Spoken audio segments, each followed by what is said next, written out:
नमस्कार दोस्तों। क्या सचमुच देश में लेवल प्लेइंग फील्ड सभी दलों के लिए मिल रही है? सभी राजनीतिक दलों के लिए समान अवसर हैं?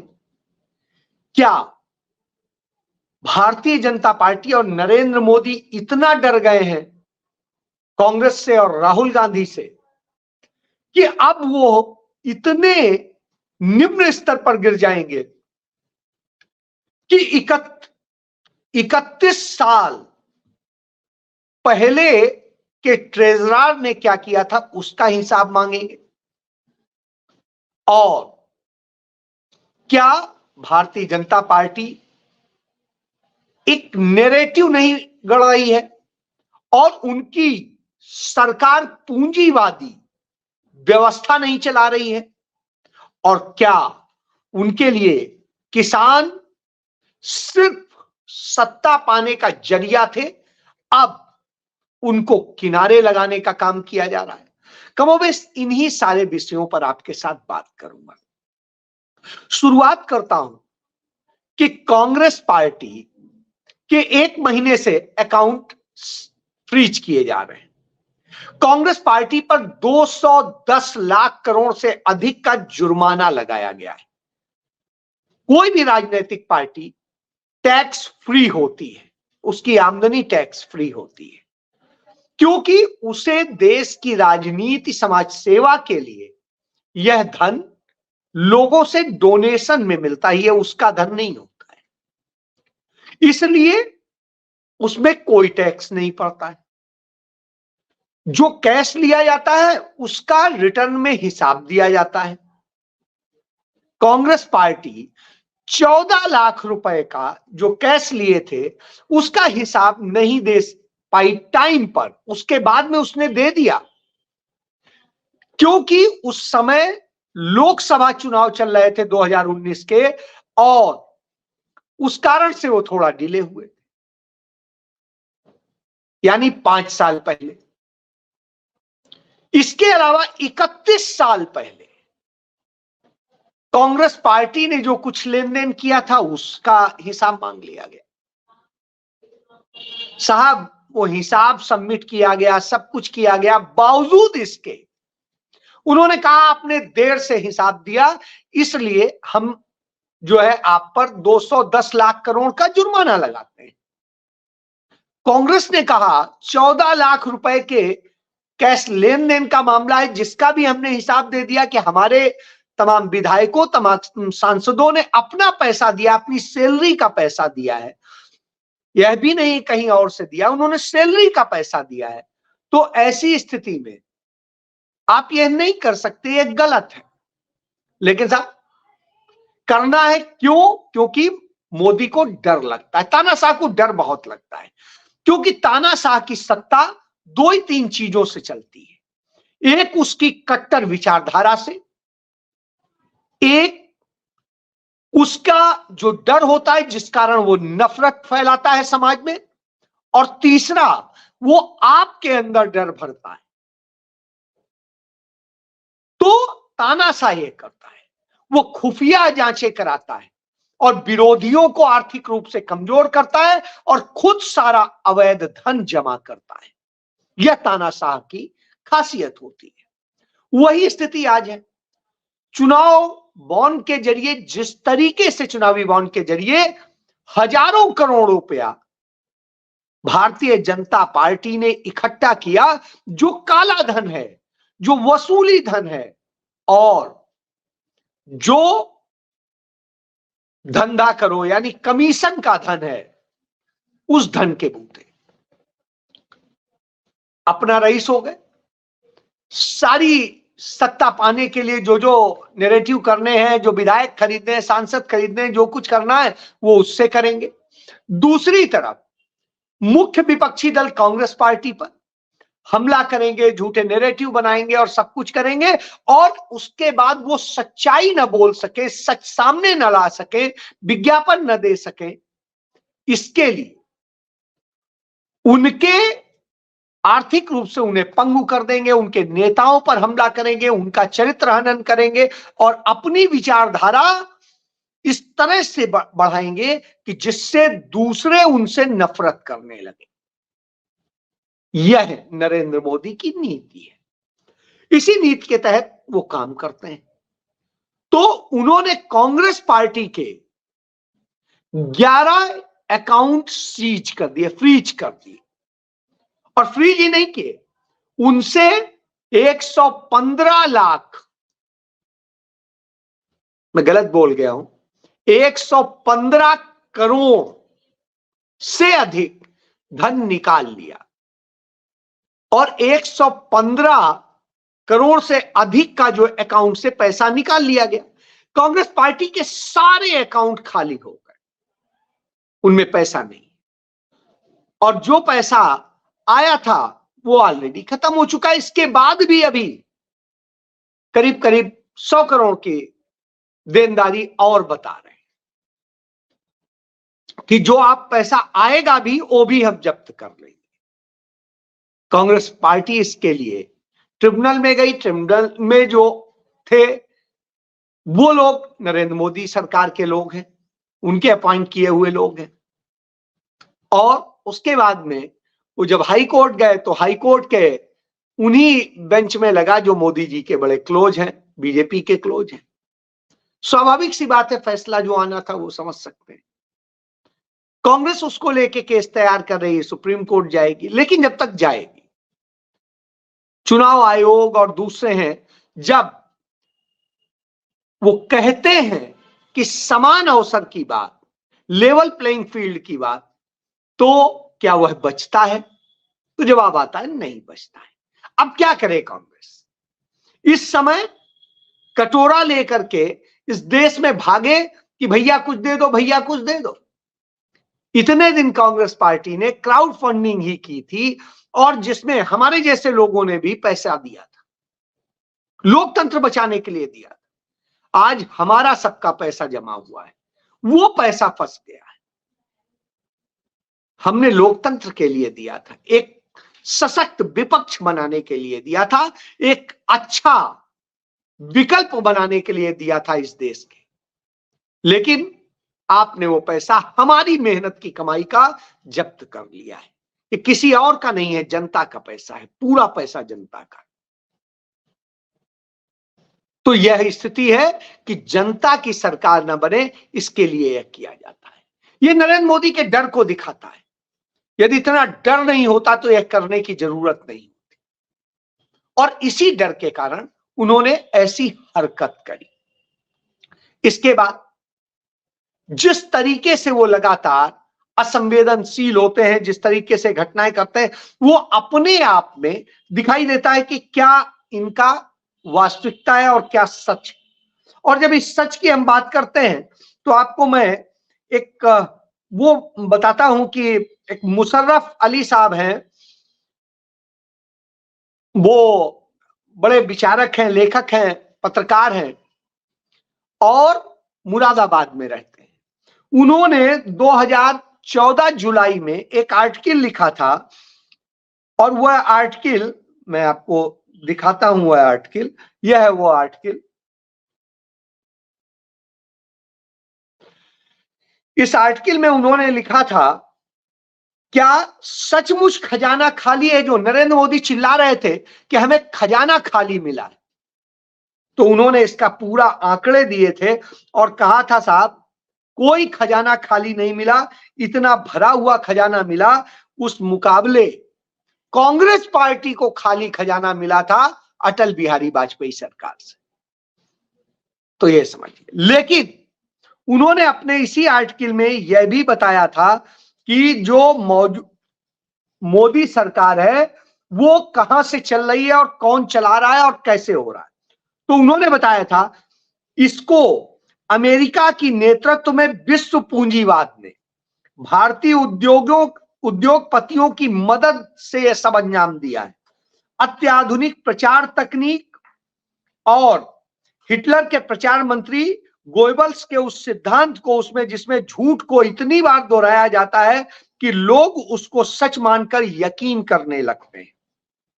इसमें बतौर कार्यनीति अपनाया गया विज्ञापन द्वारा अच्छे दिन आएंगे नारों को इस तरह से मीडिया मैनेजरों द्वारा पेश किया जाता है, जिस पर बहुत पैसा खर्च किया जाता है। प्रचार सम्मोहित जनता को होशो हवास खो बैठती है और वो वोट नरेंद्र मोदी की झोली में चला जाए, इसकी व्यवस्था करती है। क्यों? क्योंकि इसको लेके बिल्कुल साफ एक यूरोपियन अर्थशास्त्री फ्रेडरिक वान हायक ने इसको लेकर के अपनी किताब में रोड टू सर्फडम में, और उसमें उन्होंने लिखा है किस तरीके से ये जो जिसे कहेंगे गुलामी का मार्ग वाली रास्ता को लेकर के सारी चीजें। अमेरिकन अर्थशास्त्री मिल्टन ने भी इसको लेकर के लिखा है, कैपिटलिज्म एंड फ्रीडम। तो ये जो उन्होंने लिखा है उसमें साफ साफ चीजें दी गई थी। उसी आधार पे उन्होंने सारे पूरे इसका जो इनका नैरेटिव था सारी चीजों को खोल दिया। इसमें क्या होगा? उन्होंने कहा था योजना मंत्रालय बंद हो जाएगा। हमारे यहां योजना आयोग का ढांचा बदल दिया गया, योजना आयोग नीति आयोग बन गया और उसमें ढांचे में दूसरे लोग आ गए। सांख्यिकी मंत्रालय केवल बाजार के आंकड़ों को करेगा। हमने देख लिया किस तरह से इंडियन स्टैटिस्टिक्स का जो डिपार्टमेंट होता था भारत सरकार का, उसमें किस तरीके से वो आंकड़े अब तैयार ही नहीं किए जाते और आंकड़ों की बाजीगरी की जाती है। राष्ट्रीय नमूना सर्वेक्षण फेल हो जाए, खत्म कर दिया जाएगा, गैर जरूरी हो जाएगा, बिल्कुल आज भी कर दिया गया है। इसी तरीके से बैंक, रेलवे और रक्षा सहित सारे सरकारी उद्योग और व्यापार निजी क्षेत्र में दे दिए जाएंगे धीरे धीरे।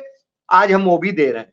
खाद्य पदार्थों, कृषि, शिक्षा आदि पर दी जाने वाली सभी तरह की सब्सिडी धीरे धीरे खत्म कर दी जाएगी। सरकारी अस्पताल बंद करके स्वास्थ्य सेवाओं को निजी कंपनियों को के हवाले कर दिया जाएगा। स्वास्थ्य बीमा के नाम पे कर दिया जाएगा। अमेरिका की तरह सभी के नशीले पदार्थों और हथियारों की बिक्री से पाबंदी हटा ली जाएगी और कहा जाएगा सब स्वतंत्र रहिए। प्राकृतिक आपदा जैसे बाढ़, भूकंप आदि महामारी के समय में सरकारी सहायता केंद्र की धीरे धीरे बंद हो जाएगी। हमने देखा हिमाचल में, हमने देखा सिक्किम में, हमने देखा तमाम सारी जगह पे। वृद्धावस्था, विकलांग, विधवा आदि तमाम पेंशनें धीरे धीरे समाप्त कर दी जाएंगी और भूमि अधिग्रहण कानून पूंजीपतियों के हित में आसान बना दिया जाएगा। यह भी हमने देख लिया। कृषि और निगमी खेती की ओर मोड़ दिया जाएगा। आज कारपोरेट खेती की बात हो रही है, वही चीज उन्होंने लिखी थी। और इनको सबको किस तरीके से कहा जाएगा कि सिर्फ टैक्स होल्डर्स। तो साहब जब टैक्स की आप बात करते हैं और ये सारी चीजें, तो इससे आप समझिए यही वजह है कि 38 दिनों से जो किसान बैठा हुआ है धरने पर सड़क के किनारे, 1 दर्जन से अधिक किसान मौत के मुंह में जा चुके हैं, इसके बावजूद सरकार को संवेदना नहीं है। क्यों नहीं है? क्योंकि उसे वह लोग चाहिए ही नहीं। उसे तो नफरत फैलानी है, उसे तो दूसरी चीजें करनी है। क्यों? क्योंकि सत्ता में रहना है, जो तानाशाही का नियम है, और इसके लिए काम करते हैं। उन्हें एक फर्जी विपक्ष बनाना है, जो बहादुर दिखाना है। उसकी भी हवा निकल गई। अरविंद केजरीवाल कहता था मुझे कोई डर नहीं है जेल जाने से, इससे उससे, और अब जब ईडी बार बार बुला रही है तो इतने समन के बाद भी नहीं गए। और जो कहते थे कि जेल से सरकार चला लेंगे, आज हालत ये हो गई। उन्होंने हाई कोर्ट में कहा स्पष्ट कि हमें हाई कोर्ट यह गारंटी दे कि हमें गिरफ्तार नहीं किया जाएगा तब हम जाएं।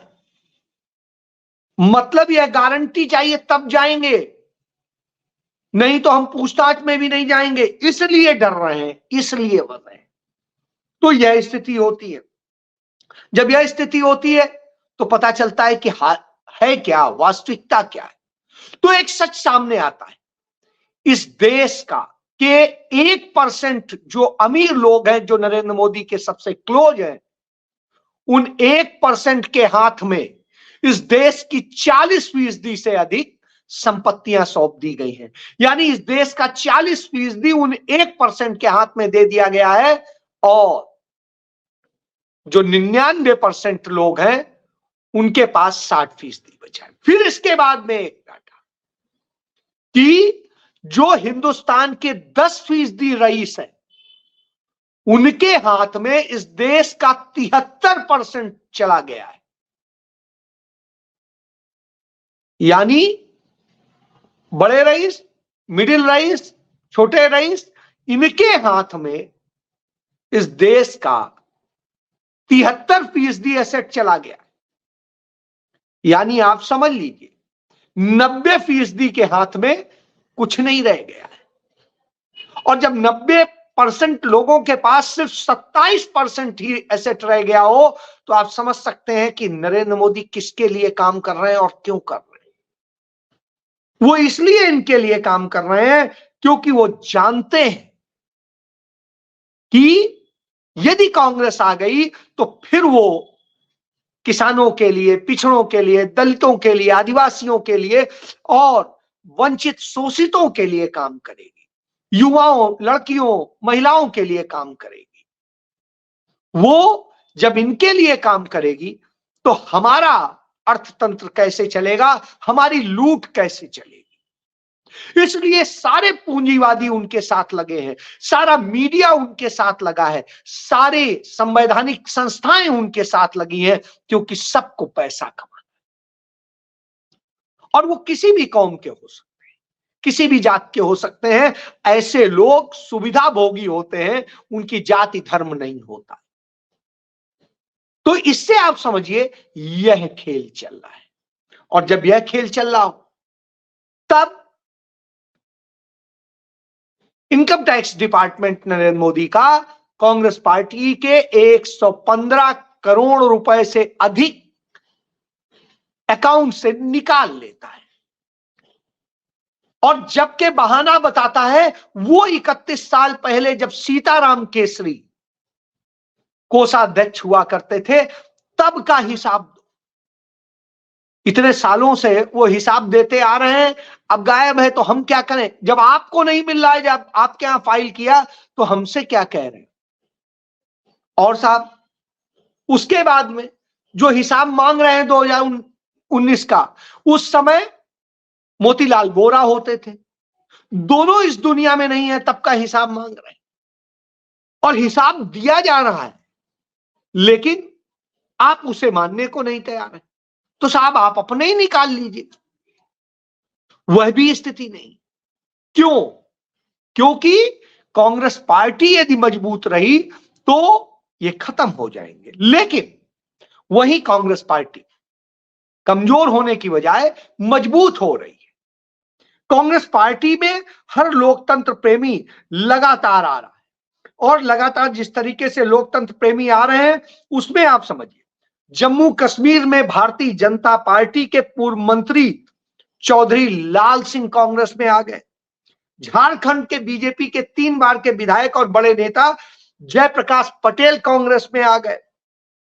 इसी तरीके से जो है राजस्थान में होता है और राजस्थान में जो ओम बिरला के को हराने का मादा रखते हैं वो नेता भी कांग्रेस में आ जाते हैं बीजेपी के। इसी तरीके से तमाम सारे और लोग कांग्रेस में आने को तैयार हैं। पप्पू यादव 5 बार के सांसद थे, वो कांग्रेस में आ गए। बसपा के सांसद दानिश अली कांग्रेस में आ गए। भाजपा को डर यही है कि यह लोग बगैर पैसे, बगैर संसाधन, बगैर किसी चीज के उसके बावजूद कांग्रेस में आ रहे हैं। इसके पहले हमने देखा भारतीय जनता पार्टी के सांसद हिसार से विजेंद्र सिंह आ गए, उधर राहुल कसवा आ गए राजस्थान से। तो झड़ी लगी हुई है, ये एक नहीं है। इसी तरीके से तमिलनाडु में हो, इसी तरीके से कर्नाटक में हो, इसी तरीके से तेलंगाना में हो, जहां सरकार है वहां की तो मैं बात ही नहीं कर रहा हूं, जहां सरकार नहीं है वहां पर भी आ रहे। यही नरेंद्र मोदी का डर है। लोग मुद्दों पे बात कर रहे हैं क्योंकि राहुल गांधी ने मुद्दों पे बहस छेड़ दी है। राहुल गांधी युवाओं की बात करते हैं, महिलाओं की बात करते हैं, किसानों की बात करते हैं, कामगारों की बात करते हैं, वो बात करते हैं सामाजिक ताने बाने की। जिसकी जरूरत है, जिससे जीवन चलेगा। इसीलिए तो हमला होता है राहुल गांधी पे, इसीलिए हमला होता है कांग्रेस का, इसीलिए। और यह बात कही गई कि नरेंद्र मोदी यदि किसी से इस देश में डरते हैं तो उसका नाम राहुल गांधी है। इसी डर में वो सारे हमले कांग्रेस और राहुल गांधी पे करते हैं, इस परिवार पे करते हैं, क्योंकि इस परिवार ने इस देश के लिए इतना कुछ दिया है, इतने सालों जेल काटी है, सब कुछ किया है, सब कुछ अपना दे दिया, जिससे नरेंद्र मोदी डरते हैं। और यही डर है जो कांग्रेस को न प्रचार करने देंगे, न काम करने देंगे, न अपने लोगों को सैलरी देने देंगे, न कुछ करने देंगे। अंत में खुद ही आपके यहां परेशानी आ जाएगी और आप चुनाव कैसे लड़ोगे, यह खेल। तो ऐसी स्थिति में देश के तमाम सजग लोग उनके साथ खड़े हो रहे हैं, अपना सब कुछ देने को तैयार है। मैंने खुद 1,38,000 दी, इससे मैं समझ सकता हूं। यह सोच होनी चाहिए, क्योंकि इस देश को बचाना है। तो अब देश बचाने की बारी है। जय